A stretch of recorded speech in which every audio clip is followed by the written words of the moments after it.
Naneo ny heviny makasika ny fanatanterahana ny dingana ao amin'izany fampiavana pirenena izany moa ny lehiben'ny faritra eto Analamanga Andriamatora Andriambololona Mananjary nambarany fa tokony aseho amin'ny fiarahamentana amin'ny fanampiana ireo trabona amin'izao fotoana izao ny firaisan-kina ao anatin'izany fampiavana pirenena izany.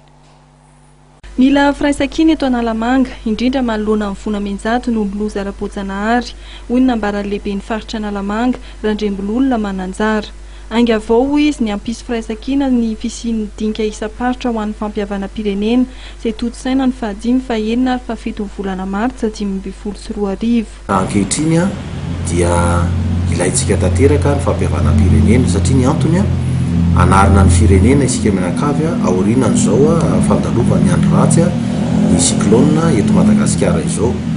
Ka raha anarina ny firenena isika malagasy dia mila ny firaisan-kina ny olom-pirenena rehetrarehetra.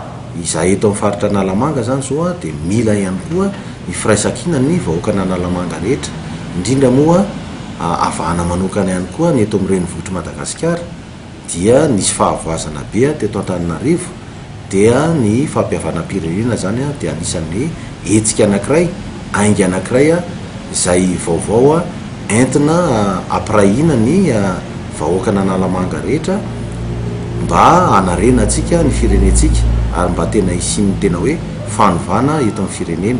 Ka izany fanarenana sy fanovana sy fampandrosoana ny firenena zany ny faritra Analamanga dia ilana ny hevitry ny rehetrarehetra ary tsy vita ny hevitra fotsiny ihany fa ilana ny firaisan-kina ny rehetrarehetra mba hifanome tanana amin'ny fanarenana ny tanindrazantsika. Mariana fa distrika 13 eto Analamanga dia nandray anjara avokoa amin'ny dinika isa-paritra ho amin'ny fampiavana pirenena izay toto-saina eny amin'ny lapan'ny fanatanjahantena sy ny kolontsaina eny Mahamasina.